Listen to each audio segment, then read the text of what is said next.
So, hello and welcome. So we have now 1 p.m. so we can start on point, and I would like to welcome all of you, especially who are attending now live and also when you're watching this recording afterwards. Today's topic will be problem solving, a really interesting topic when it comes to the business environment. And nevertheless, if you're a start and junior manager, someone who is more responsible as a senior manager, as a supervisor, things what we all have are problems, and problems are in different kind of aspects, and therefore we need a way how we could systematically approach problems. And today's topic will be a systemic and IT management related approach. Before we start, I would like to introduce you to myself. I'm Markus Edenhauser. I'm from Austria, from Innsbruck, and I have a master's in business informatics and a master in the personal development, human resource, systemic coaching topic. I have started my career in a technical environment as an electrical craftsman, was in electrical planning. Then I switched the industry and went to the finance industry. There I was an IT auditor, strongly faced with the whole infrastructure and also IT and financial, nowadays it calls fintech topics. And after a few years, I switched to the nonprofit sector because this is also an interesting segment industry where you can deal with people and a technical topic. Yeah, and there I was a team leader and also a senior manager. I was responsible for the whole finance and for the IT and infrastructure of a company from around about 50 to 60 people. And we are managed here also supply and process like systemic coaching for people. And this is where I got in touch with the systemic attitude, and there I wanted to know a little bit more, and this was the reason why I jumped into this topic and also had another study to get the proficiency all about the systemic attitude. And I start in a few minutes with this whole systemic attitude. What is it and why is it so necessary for our business world? Because it has so many facets, and this is a little bit a creative and intuitive approach where most of you maybe are thinking, what is this kind of approach? Is it really also adaptable and approachable in our industry? And I could say yes. I have nearly 5,000 hours of executive coaching and also coaching with individuals, with groups, with teams, etc. I also had a lot of training hours and with team measurements and also with this organizational behavior. And therefore I was in several different kind of industries, and all of the problems which are faced and which I've faced by myself as a leader and also faced with my daily life in the trainings, etc. I summarized here, and we're trying in this live session then to get the best out of it and try to find here some proper solutions for these scenarios. So we have today around about 2.5 hour for this topic. And also tomorrow we have another live session on this topic, 2.5 hours as well, so that we can have here 5 hours of whole competence during problem solving process. And as you can see here in the slide, we are talking about a systemic and IT management related approach. So the systemic world is combined with an IT management related approach. So I worked in an IT related job nearly since I started my professional career, because in every job I've made, I was responsible for certain aspects of the IT. And now, with my reflection back to the past, I could say that it helped me a lot with my analytical approach to solve problems, and also with the new and nowadays approach with the systemic attitude. We have two major abilities to approach certain uncertainty, and this is what it's all about. And I really like to talk about all of these topics because I am engaged to the systemic attitude really strongly, because I achieved so much which I not really thought about it. The systemic attitude is something which is a supporting process, and I will declare it later on why it's so valuable. Because when you are dealing with people, you never know what is their output and what will be faced. And with the systemic attitude, you're making a support process, supporting the people or a team or a whole organization. And for example, you're asking proper questions, and therefore the own individual can lead this own solving process. Because often, and you already know it by yourself, when you have a problem and someone told you just do it this or that, this won't really is not really achievable, because this is a too fast process, and often we want to complain, and we want that something is not too easy to solve. So, problem solving and systemic and IT management related approach. Before we start into the topic, I would like to address here that you should also be thinking a little bit with me. That means also, when you're watching this recording afterwards, don't just listen to me. Click on pause and think with me, how would you solve certain problems? How would you undertake a situation like a scenario which I stated out, and how would you approach this situation? And also, when you're not really know the approach, how it works, just think of the status quo, how would you approach it? Then you listen to my slides and what I've contributed to this topic, and then you can balance it. You could reflect by yourself, is this something what I would like to test out in the next situation? Or would you say, I'm not really sure if this is really, really applicable for me. And when you think on the next situation, this is not really something for me, then I could say to you, just be brave enough to try something new. Often, when we are facing problems, there is some situation where we can't really think in other ways. And therefore, creative techniques, and we're also dealing with creative techniques in this course, help us to go through the thinking barrier, that we have a near insight and also a completely new inside view of these aspects. So I hope you are all doing well and have a good weather, as we have here in Austria. As you can see here, the sun is shining inside my room, and therefore it's really, really hot here. So also, although it's autumn, but and winter is nearly here in Austria, so we have already some snow on the mountains, but today it's really, really on fine weather. So normally my courses are really in a way that we are participating a lot of with each other.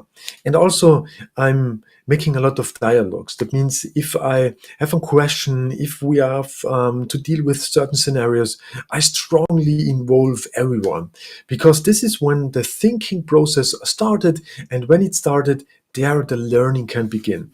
And just by listening could be nice, but it's completely different when you be on as a little bit more engaged.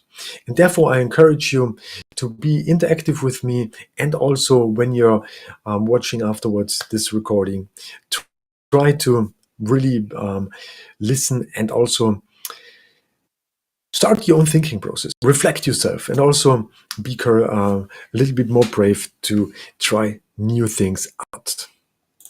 So then we could start. I think we have now 10 minutes after 1 in my time zone, so we can start with this live lesson. So the table of content, I have 4 major points. So let me see if I have here a laser pointer. Yes, we have here 4 major points, and with these points I would like to go through these big chapter of problem solving. The first will be that we make a first glimpse and a first approach of the traditional and ordinary course of the problem solving. That means that we have to analyze how we in general, and I make a general assumption that we are always, all of each which are listening and watching this, are making the normal ordinary approach. And this is of course a little bit overstress it, because all of us taking different approaches. But when it comes to a real business problem, we are under pressure. We have a lot of other things to do, and therefore we are not able to be creative. When we are under stress, we are not able to be creative, and therefore such reflection of the ordinary process of problem solving could be handy, and so that we can reflect, aha, okay, this is really a scenario which I did the last time, and it doesn't really lead to a success because we had so many obstacles on our way, and therefore we have to adapt here in a certain way. Then we have here the second point, and it's the IT related approach. The general approach from an IT world. And as I told you before, I worked my whole life in an IT related topic area, and I worked a lot with different kind of companies, and this gives me a good insight view how different kind of companies work to IT related approaches. And nowadays I have a lot of IT projects ongoing. I'm in the microcontroller environment. I do a lot of programming, and also with these programming skills you are facing problems, and with these problem solving techniques we could also transfer it in the business world. So when we have to deal with people, so we can here also have here some other approaches. And the good thing is that the IT related and the systemic attitudes are 2 completely contrary approaches, but with the combination of them, we have here a new approach which should lead to another success as the traditional way it normally does. Then, creative thinking, methods of practicing creative thinking. Often in our world, we always say we have to be creative. We have to be creative in social media, in our presentations, in our whole being. But try to be creative on point. Now you be creative. What does it mean to be creative, and what does it mean to be creative in a certain term of when you are approaching a problem? And this leads back to the point which I faced before, that when we are under pressure, under stress, we are not really able to think in a normal way. We're completely tunneled out, and therefore we have to have a repertoire on techniques where we have some certain kind of checklists that we can go along. And therefore, this is also like a creative technique to think outside the normal way, outside the box. And I would like to introduce you to a few creative techniques which I'm not really invented. I adapted it, and it helps me when it comes to an abstract analytical problems, and therefore we go through some different kind of aspects. Then we have here a systemic approach, and these 2 points we will facing tomorrow. The systemic approach, the best methods for problem solving from the systemic approach. What is the systemic approach? What are the systemic question techniques? What is a hypothesis? And what is also a kind of intervention?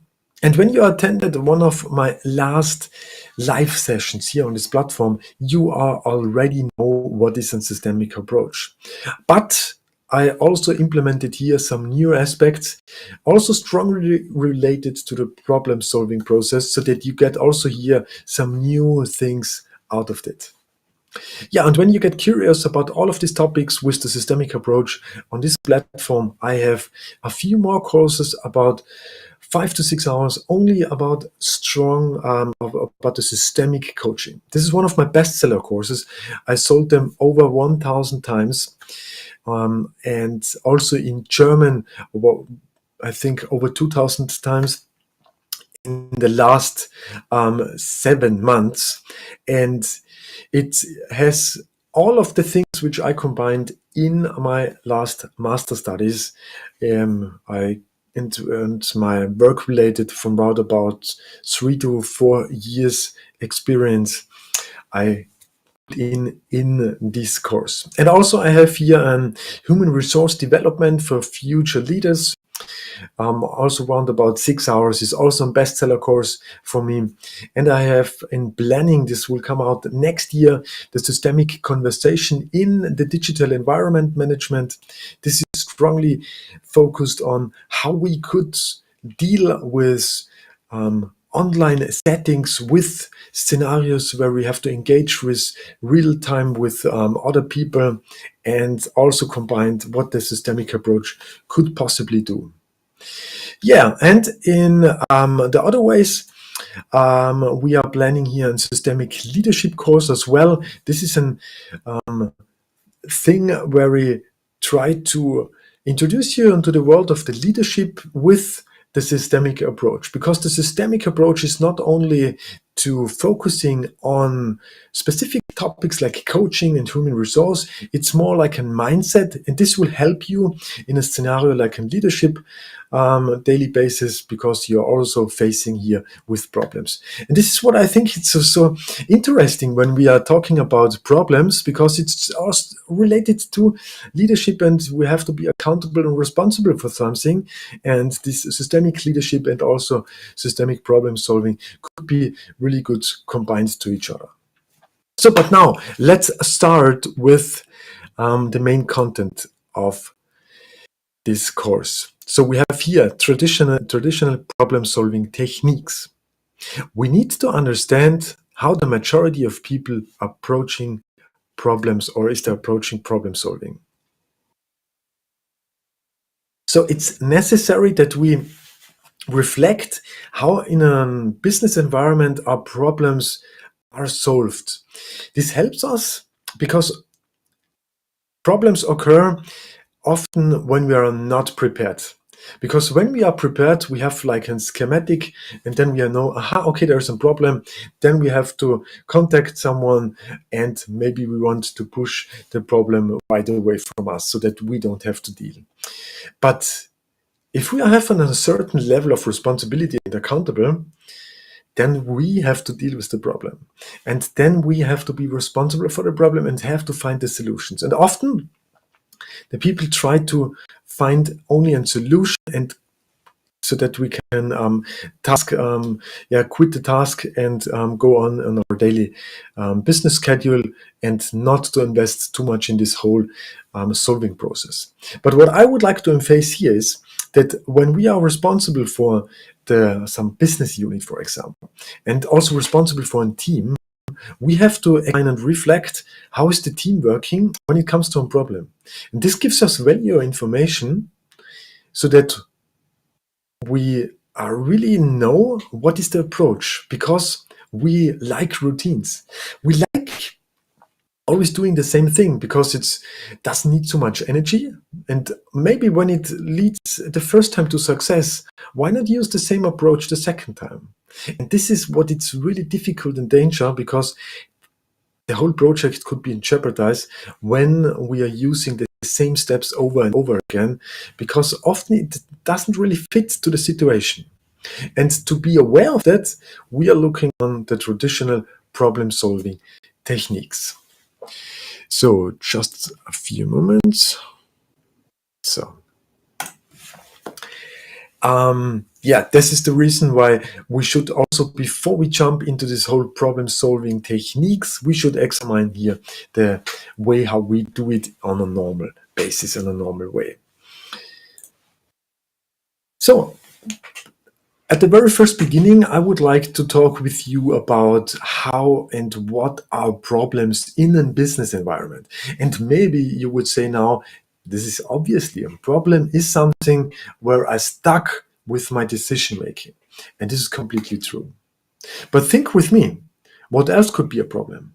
And not only in the business environment, what is it in the private area? Is it money related? Is it always money related? Could you say that a problem is always money related?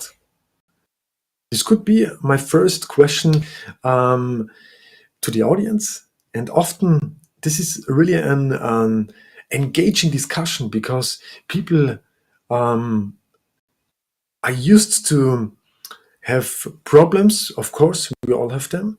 But what is really the root cause of the problem? Is it always money? Is it time? Leads time and wasting time to money? But what is with the private section? Is it more like that we are not trusting someone? So it's difficult.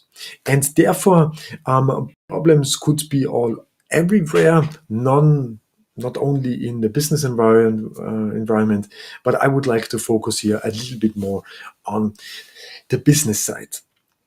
So when you're watching this recording, just click here on pause and think about 5 different problems, how you could define it. Or not just in a general way that you say business problem, private problem. Try to be a little bit more in the detail. For example, it could be a communication problem.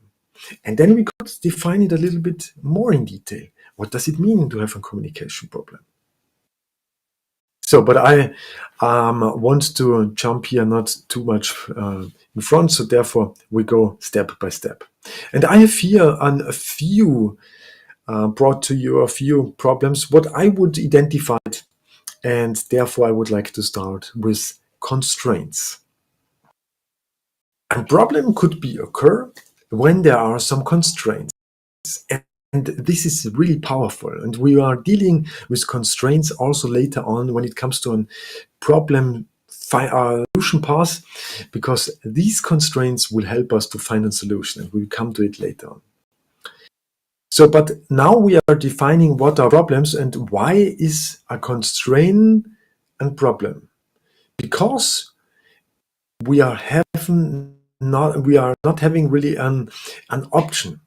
This could be, for example, if our car breaks down, we don't have really an option to make it on point because our vehicle doesn't work anymore. We have to use an Uber, or we have to use the train or public transport. Therefore, we have to commute to and walk to the next bus stop or the next train stop, and then we can go further on. This needs time, and this is time what we don't have, and so the problem starts. Another constraint could be that we are exceeding our budget. Then we could not really fulfill our main project as stated out. This is a problem. This is a constraint, or running out of time because of conditions, because of COVID crisis, for example, political crisis. We see in the European war. These are constraints which happens is not in our power, will be effective for everyone. But how do we deal with it?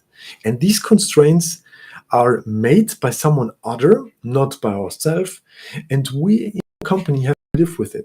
And it could be a problem. This problem is an basis, and we have to deal. Constraints help us to lead later on. Pictures. It opens many possibilities. The opposite of the constraints may be 2 possibilities.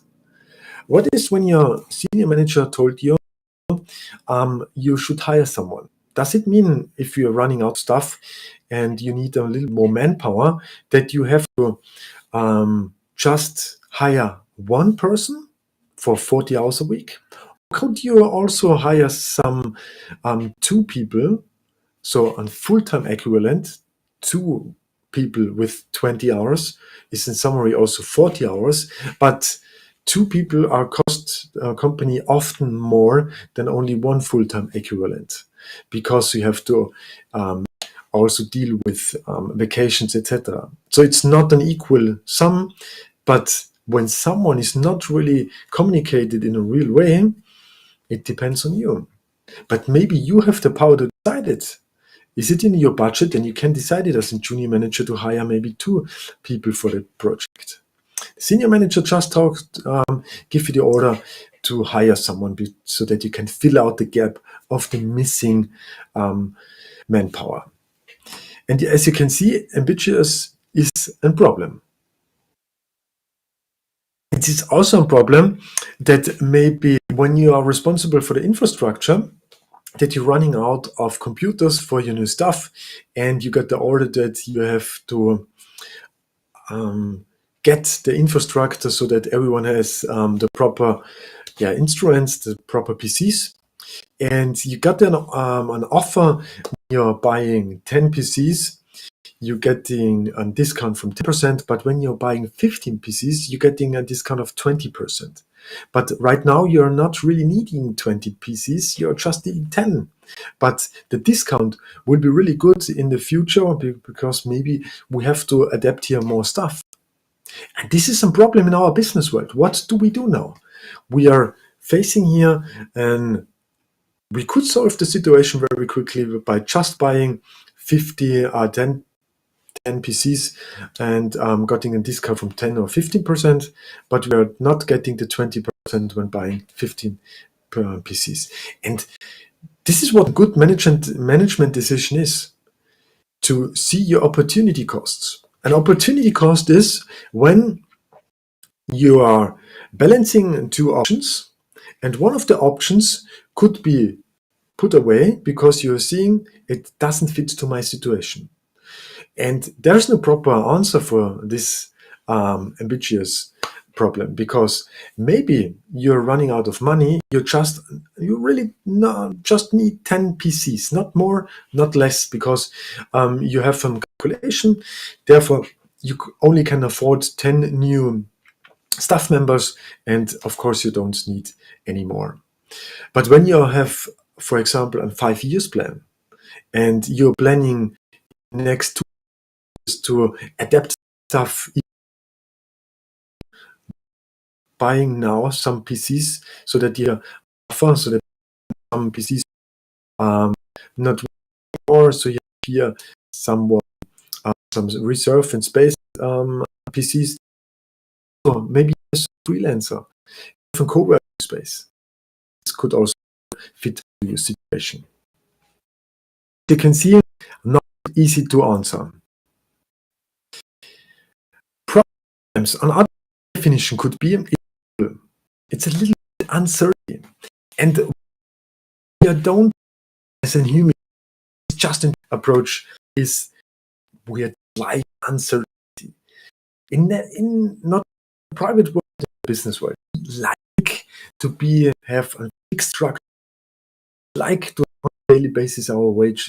We like that all of our responsibilities are away from what we don't like to live just away.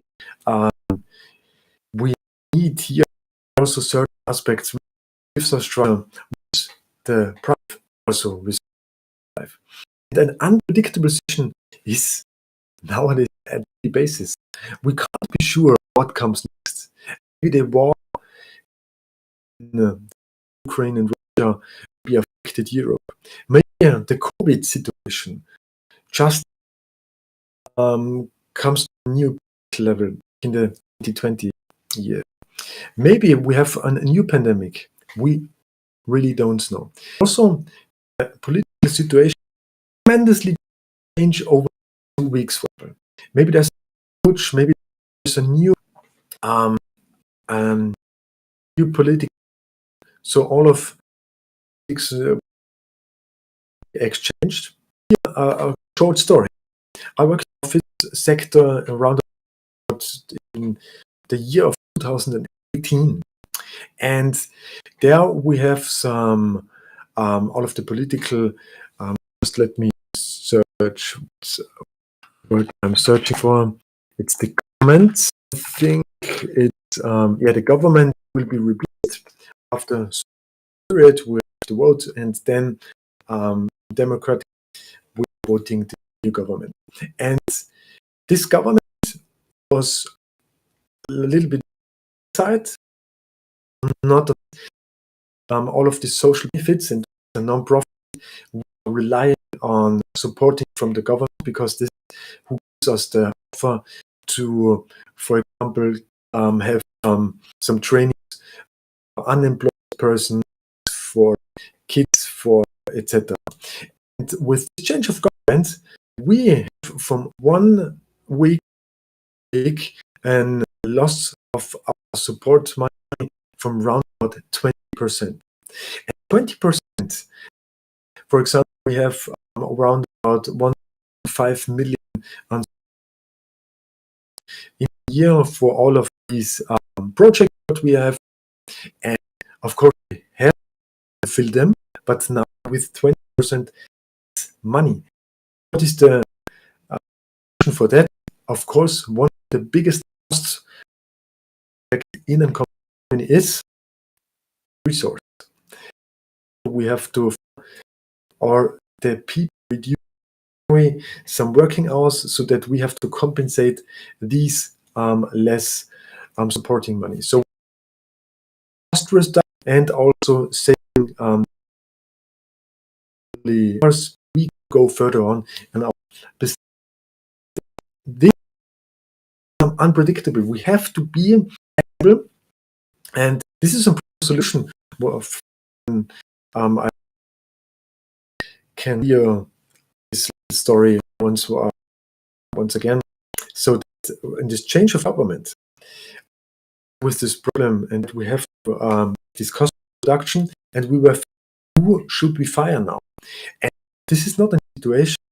It's not a big company where 50 people, around about 10 different projects, where it has fixed competence.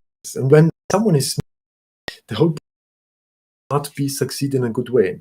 Therefore, we have a participation development process, and previous researchers said, now this certain situation, we have not really for it.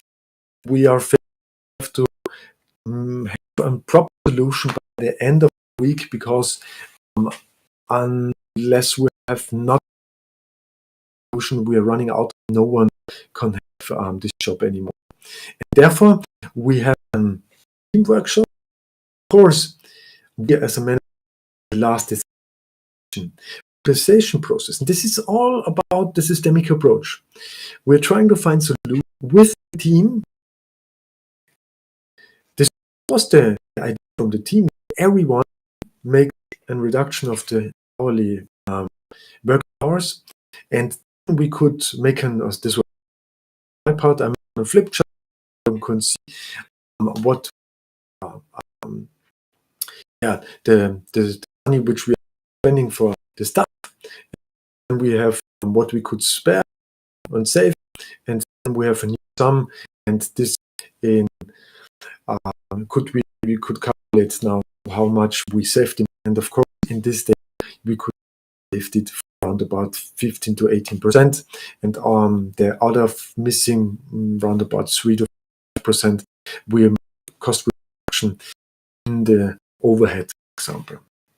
This is a good way and good participation where something unpredictable is faced in you, that you are not responsible for your own to solve it. You also could involve